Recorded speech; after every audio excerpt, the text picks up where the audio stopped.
வாசலே பார்த்துக்கிட்டு இருக்க, என்ன விஷயம்? செல்வத்துக்கிட்ட ஆசீர்வாதம் வாங்க போன வாசுவியும் ரேவதியும் இன்னும் காணையா. அங்க என்ன நடந்துச்சோ ஏது நடந்துச்சோ ஒண்ணுமே தெரியலையே. நீ ஏண்டி இப்படி கடந்து துடிச்சிட்டு இருக்க? யோ அதுக்கு இல்லையா, காலையிலேயே ரேவதி செல்வத்தை பார்க்க போக மாட்டேன்னு பிடிவாதம் பிடிச்சா.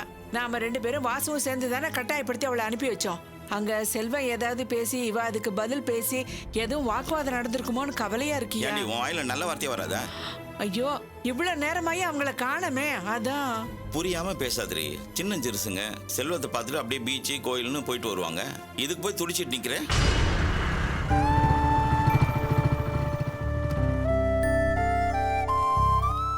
வந்துட்டாங்க பார்த்தல. என்னடா ஆச்சு, ஏன் இவ்வளவு நேரம்? செல்வத்தை பாத்தீங்களா? அவனும் கோவப்படலையே, சமாதானம் ஆயிட்டானா? அம்மாடி, உங்ககிட்ட அவன் நல்ல விதமா பேசினானா? காலில் விழுந்து ஆசீர்வாதம் வாங்கினீங்களா? இல்லத்த, நான் அவர் காலில் விழுந்து ஆசீர்வாதம் வாங்கல. என்னம்மா ரேவதி, இன்னுமா உனக்கு செல்வத்து மேல உள்ள கோபம் தெரியல?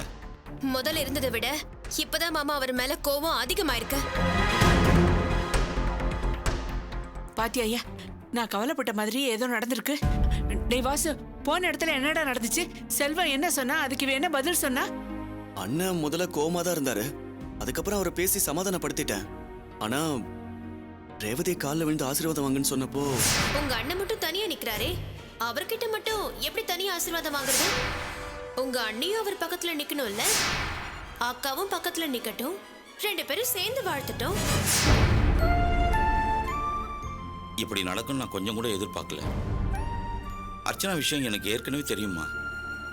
செல்வத்தையும் அர்ச்சனாவையும் ஒன்று சேர்த்து வைக்கிற விஷயத்துல நான் எவ்வளவோ முயற்சி பண்ணி தோத்து போயிட்டேன். நீ இப்போ மறுபடியும் அந்த பிரச்சனையை ஆரம்பிச்சு வச்சிட்டியம்மா. அவர் அர்ச்சனாக்காவுக்கு செஞ்ச துரோகத்தை பார்த்துட்டு என்னால பொறுமையா இருக்க முடியல மாமா. பாவம் அர்ச்சனாக்கா இப்படி ஒரு சூழ்நிலைய வெளியே காட்டிக்காம எங்களை பார்த்து வீட்டுக்கு கூட்டிட்டு போய் விருந்து வச்சு உபசரிச்சு அனுப்புனாங்க. அப்படிப்பட்ட தங்கமானவங்களுக்கு துரோகம் பண்ண அவருக்கு எப்படிதான் மனசு வந்ததோ? இப்ப நான் சொல்றேன், இப்படிப்பட்ட ஒழுக்கம் இல்லாத கேடு கிட்ட மனுஷன் கிட்ட வேலை பார்த்து அந்த சம்பளத்துல நம்ம வாழ்றதை விட கேவலம் வேற எதுவுமே இல்ல. வாசு, இனிமே அங்க வேலைக்கு நீ போக வேண்டாம். என்னம்மா நீ அந்த வேலைக்கு போக வேண்டாம் திடீர்னு வாசு எப்படி சொல்ற? வேண்டாம் அத்தை, அவர்கிட்ட வேலை பார்த்து வாசு கொண்டு வர பணத்துல நாம சாப்பிடுறத நான் தரக்குறைவா நினைக்கிறேன். வேற எங்கேயாவது வேலைக்கு போட்டோம், வேலை கிடைக்கலனா மூட்டை தூக்கட்டும், அந்த ஆபீஸ்க்கு வேலைக்கு போக வேண்டாம். அட என்னம்மா நீ பாட்டுக்கு திடீர்னு வாசு அந்த ஆபீஸ்க்கு வேலைக்கு போவானாங்கிற? வாசு அந்த ஆபீஸ்க்கு வேலைக்கு போகணும், அப்பதான் அர்ச்சனாவுக்கு நல்லது. என்னத்த சொல்றீங்க? வாசு அங்க வேலைக்கு போறதுனால அர்ச்சனா அக்காவுக்கு என்ன நல்லது? அம்மாடி, நீயே கொஞ்சம் யோசிச்சு பாரு. அந்த குடிய கெடுக்கிற நந்தினி கூடவே நம்ம வாசு இருந்தாதான் அர்ச்சனாக்கு நல்லது. அவங்கள விட்டு இவன் விலகி வந்துட்டான்னா அந்த செல்வமும் அந்த நந்தினியும் சேர்ந்து அர்ச்சனாவுக்கு ஏதாவது கெடுதல் பண்ணாங்கன்னா நமக்கு தெரியவும் தெரியாது, நம்மளால அர்ச்சனாவை காப்பாற்றவும் முடியாமல போயிடும். இத பாரு ரேவதி, அம்மா சொல்றதும் சரிதான். நானும் நந்தினியை விட்டு விலகி வந்துட்டேன்னா அவங்க என்ன பிளான் பண்றாங்கன்னு நமக்கு தெரியாம போயிடும். நந்தினி கூட இருந்தாதான் அன்னைக்கு எந்த கெடுதலும் வராம பாத்துக்க முடியும். அர்ச்சனா அக்காவுக்கு நல்லது பண்ண முடியும்னு சொல்றதுனால தான் நீ எங்க வேலைக்கு போறதுக்கு நான் சம்மதிக்கிறேன். இருந்தாலும் என் மனசுல பட்டதை சொல்றேன், உன் அண்ணனால என்னைக்கு இருந்தாலும் உனக்கு அவமானம் வரதான் போகுது. அப்ப நான் சொன்னது சரின்னு புரியும் உனக்கு.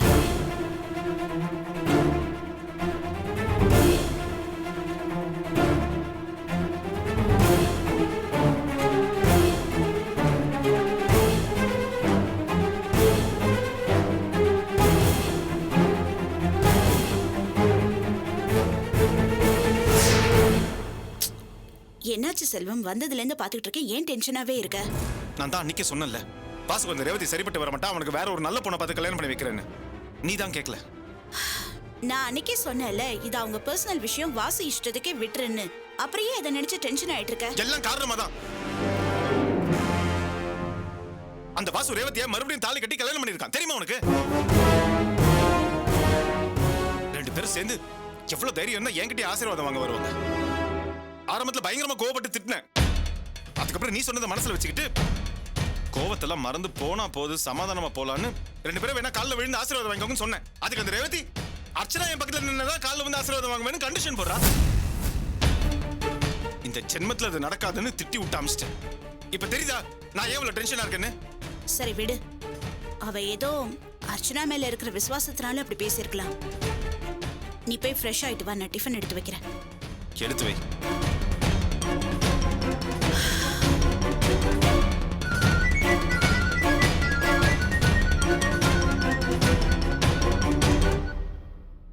என்ன செல்வம், எப்படி இருக்க? நீ சந்தோஷமா தான் இருப்ப.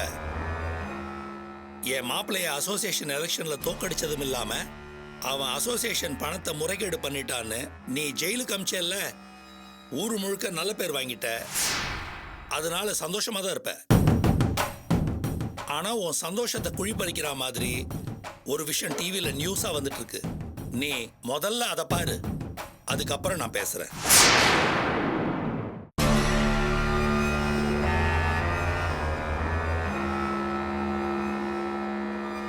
பிரபல தொழிலதிபர் பற்றி அவருடைய மனைவி பகிரங்கமாக குற்றம் சுமத்தி ஒரு வீடியோ காட்சி அனுப்பியுள்ளார். அது உங்கள் பார்வைக்கு. என் பேர் அர்ச்சனா. அர்ச்சனா கார்ஸ் எம்டி செல்வம் தான் என்னோட வீட்டுக்காரர். என்ன கால நேரமோ தெரியல, இப்ப எங்களுக்கு பணம், வசதி, வாய்ப்பு, காரு, பங்களான்னு எல்லாம் இருந்தோம். எங்களுக்குள்ள அந்யோன்யம் இல்ல. பாசம், அன்பு எல்லாமே குறைஞ்சு போச்சு. இது எல்லாத்துக்குமே காரணம் அந்த நந்தினி தான். அந்த நந்தினியை நல்லவன்னு நம்பி எங்க வீட்டுல தங்க வச்ச. அப்புறம் அவ மெல்ல மெல்ல என் வாழ்க்கைக்கு இடைஞ்சலா வந்துட்டா. என் வீட்டுக்காரர் தான் அவளுக்கு வீடு எடுத்து தங்க வச்சிருக்காருன்றதும் தெரிய வந்தது.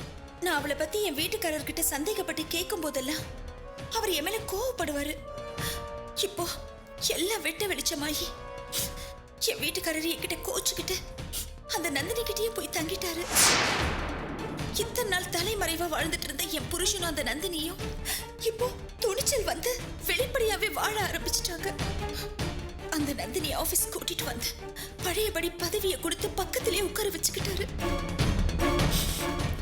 நரமாத கர்ப்பிணியா இருக்கிறேன்னா இப்ப புருஷனால கைவிடப்பட்ட அனாதையா நிக்கிறேன். என்ன காரியம் பண்ணிருக்க பத்தியா? எவ்வளவு துணிச்சல் இருந்தா மீடியால போய் இன்டர்வியூ கொடுத்துருப்பா. யாரு கொடுத்த தைரியம் இதெல்லாம் தெரியல.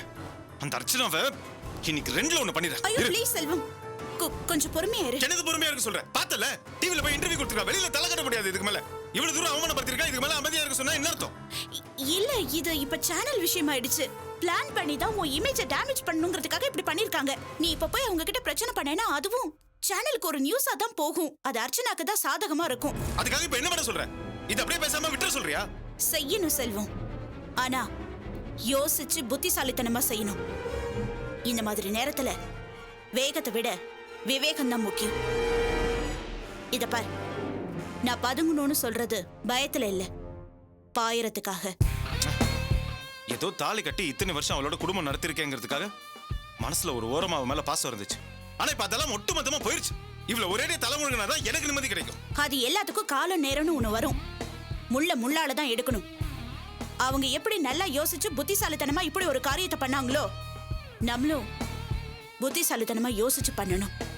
அதனால இப்போதைக்கு நீ அவசரப்படாம பொறுமையா இரு. என்ன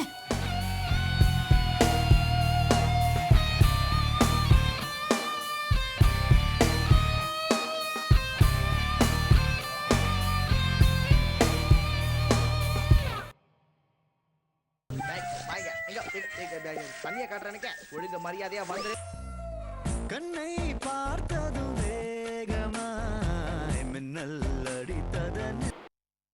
அர்ச்சனா கார்ஸ் எம்டியும் தமிழ்நாடு கார் டீலர்ஸ் அசோசியேஷன் தலைவருமான செல்வம் அவர்களை பற்றி அவரது மனைவி திருமதி அர்ச்சனா அவர்கள் நிறைய குற்றச்சாட்டுகளை மனக்குறையாக சொல்லியிருக்கிறார். அவரது குடும்ப பிரச்சனையை அம்பலப்படுத்துவது எங்களது நோக்கமல்ல. உயர் மட்டத்தில் உள்ள பெண்களும் ஆணாதிக்கத்தின் பிடியில் எப்படி வேதனைப்படுகிறார்கள் என்பதை வெளிச்சத்திற்கு கொண்டு வருவதற்காகவே இந்த ஒளிபரப்பு. ஐயோ, என் பேர் அர்ச்சனா.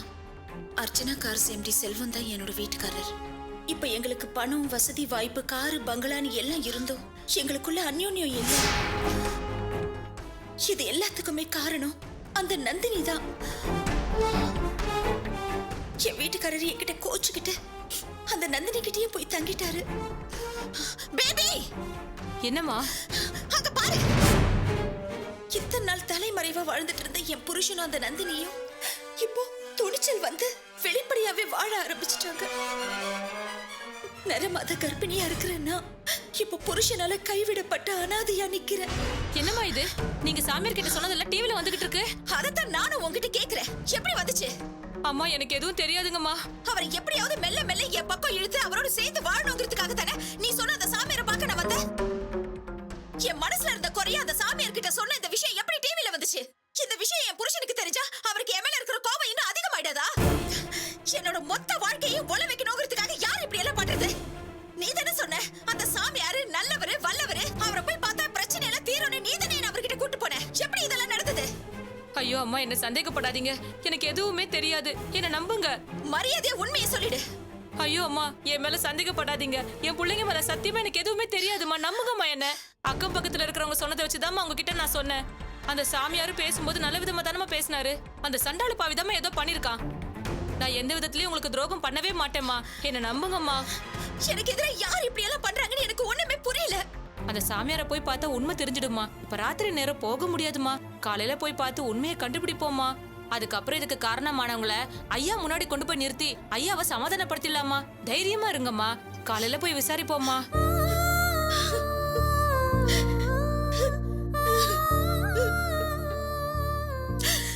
நான் யாருக்கு என்ன பாவம் பண்ணணும் தெரியல. ஏன் எனக்கு மட்டும் இப்படி எல்லாம் நடக்குது?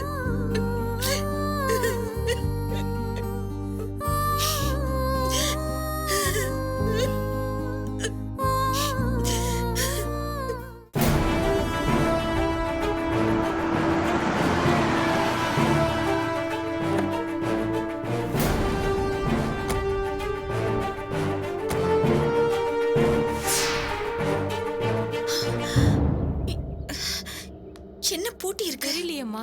என்னங்க ஜோசியக்காரனை பார்க்க வந்தீங்களா? ஆமா, வீடு பூட்டி இருக்கு. அவர் எப்போ வருவாரு? அவன் இனி வரமாட்டாமா. வரமாட்டாரா? என்னங்க சொல்றீங்க? அவன் ஒரு ஃப்ராடு, பித்தலாட்டக்காரன். அதெல்லாம் நேத்தி தான் தெரிய வந்துச்சு. ஊரை விட்டு ஓடி போயிட்டான். அவன் ஒரு ஃப்ராடு. அவனெல்லாம் இனிமே தேடிட்டு வராதீங்க. அம்மா, இப்படி எல்லாம் நடக்கணும்னு எனக்கு தெரியாதுமா. அவன் நல்லவன் எல்லாரும் சொல்லவே தாம்மா நான் அவங்க கிட்ட சொன்னேன். அவன் ஒரு ஃப்ராடுங்கிற விஷயம் எனக்கு தெரியவே தெரியாதுமா. அவன் ஏதோ பிளான் பண்ணி தான் என்கிட்ட பேச்சு கொடுத்து எல்லாத்தையும் சொல்ல வச்சிருக்கான். காரியம் முடிஞ்சதும் ஊரை விட்டு கிளம்பி போயிருக்கான். என்ன மன்னிச்சிடுங்கம்மா. தயவு செய்து என் மேல சந்தேகப்படாதீங்கம்மா. என்ன பண்றது? எல்லாம் என் தலை எடுத்து. சரி வா.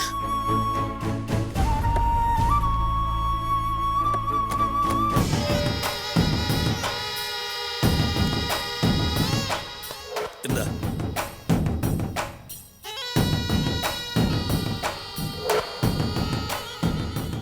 செல்வம் வீட்டு வேலைக்காரி காதுல படுற மாதிரி உன்னை பத்தி பெருமையா எங்க ஆளுங்களை வச்சு பேச வச்சதுக்கு கை மேல பலன் கிடைச்சிருக்கு.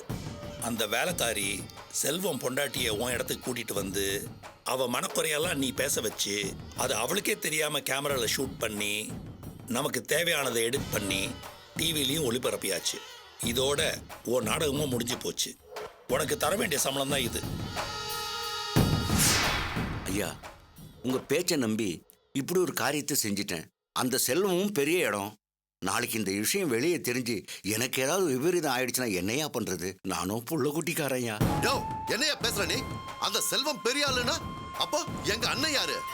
அவரும் பெரிய இடம் தான், எம்எல்ஏ. அதை புரிஞ்சுக்க. துரை விடுற, அவரே பயந்து போயிருக்காரு. இத பாரு, இந்த பணத்தை வச்சுக்கிட்டு நீ கொஞ்ச நாளைக்கு தலைமறைவாயிரு. அந்த அர்ச்சனா கண்ணிலையோ வேலைக்காரி கண்ணிலையோ பற்றாத. மற்றதெல்லாம் நான் பார்த்துக்கிறேன். புரிஞ்சுதா? சரிங்கய்யா. அந்த செல்வத்தோட மானத்தை நாம தான் வாங்கணும்னு தெரியாம அவன் பொண்டாட்டி மேல ரொம்ப கோபமா இருப்பான். நாம யாருங்கிறத அவனுக்கு தெரிய வைப்போம்.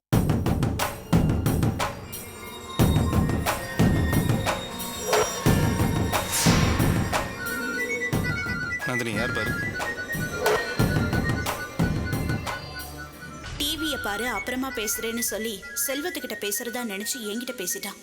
இப்ப மறுபடியும் அவன் தான் ஃபோன் பண்றான். என்ன பண்றது?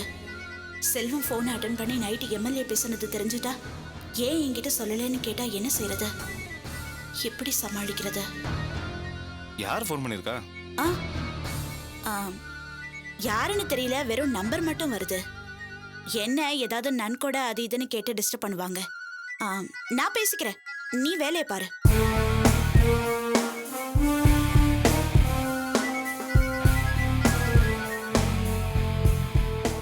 என்ன செல்வம், உன் பொண்டாட்டி பேட்டியை பார்த்துட்டு நைட்டு புறம் தூங்காம அவஸ்தைப்பட்டியா? உனக்கு ஒரு விஷயம் தெரியுமா? உன் பொண்டாட்டி ஒரு அப்பாவி. உன் பொண்டாட்டி டிவிக்கு பேட்டியே தரல. அப்படி ஒரு செட்டப் பண்ணதே நான் தான். எங்க ஆளுங்க மூலமா ஒரு ஜோசியரை செட்டப் பண்ணி அவனுடைய அருமை பெருமைகளை உன் வீட்டு வேலைக்காரி காதுல படும்படி பேச வச்சு, வேலைக்காரிய உன் பொண்டாட்டிய ஜோசியர் இடத்துக்கு கூட்டிட்டு வர வச்சு, அவ மனக்குறைய சொல்ல வச்சு, அதை உன் பொண்டாட்டிக்கு தெரியாம கேமரால படம் பிடிச்சு அதை எடிட் பண்ணி அந்த சேனலுக்கு அமுச்சு வச்சதே நான் தான். என் பேச்சை கேட்காம என் மாப்பிள்ளைய அரெஸ்ட் பண்ண வச்சு என்னை அவமானப்படுத்தினல்ல, அதுக்கு பழிக்கு பழிதான் இது. இப்பவாவது என் பலம் என்னன்னு புரிஞ்சிக்க. இதெல்லாம் எம்எல்ஏ வேலைன்னு தெரிஞ்சா செல்வத்துக்கு அர்ச்சனா மேல உள்ள கோபம் போயிடும். அதனால இந்த விஷயம் எதுவுமே செல்வத்துக்கு தெரியக்கூடாது. அர்ச்சனா பண்ணதாவே இருக்கட்டும்.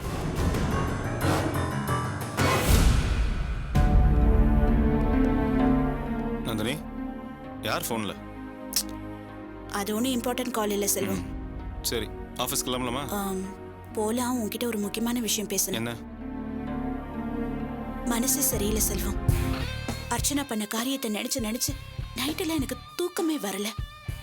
ரொம்ப அவமானமா ஃபீல் பண்றேன். அதுக்கு தான் நேற்று ராத்திரியே போய் நான் ரெண்டுல ஒன்று பார்த்துறேன்னு சொன்னேன். நீ தான் வேண்டான்னு தடுத்துட்ட. இல்ல செல்வம், உலகமே தெரியாத அப்பாவின்னு அர்ச்சனாவை நினைச்சுக்கிட்டு இருந்தோம். ஆனா இந்த உலகத்துக்கே தெரியற மாதிரி புத்திசாலித்தனமா நம்மளை அவமானப்படுத்திட்டாங்கல்ல. அதனால நாமளும் புத்திசாலித்தனமா தான் அவங்கள பழி வாங்கணும். என்னதான் பண்ணுங்கிற? நான் சொல்றத கேளு.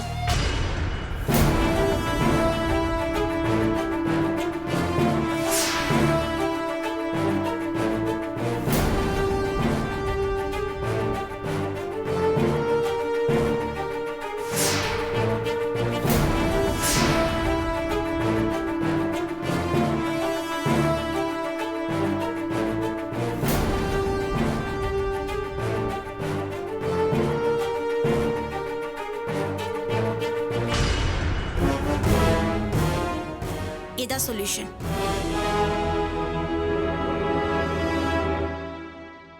என்ன சொல்ற? இதுக்கு மேல எனக்கு எதை பத்தியும் கவலை இல்லை. உன் இஷ்டம், நீ எதை வேணாலும் பண்ணு. இப்போ ஆஃபீஸ் கிளம்பலாமா? நீ காரை எடு, நான் வீட்டை போட்டுட்டு வரேன். சீக்கிரம் வா.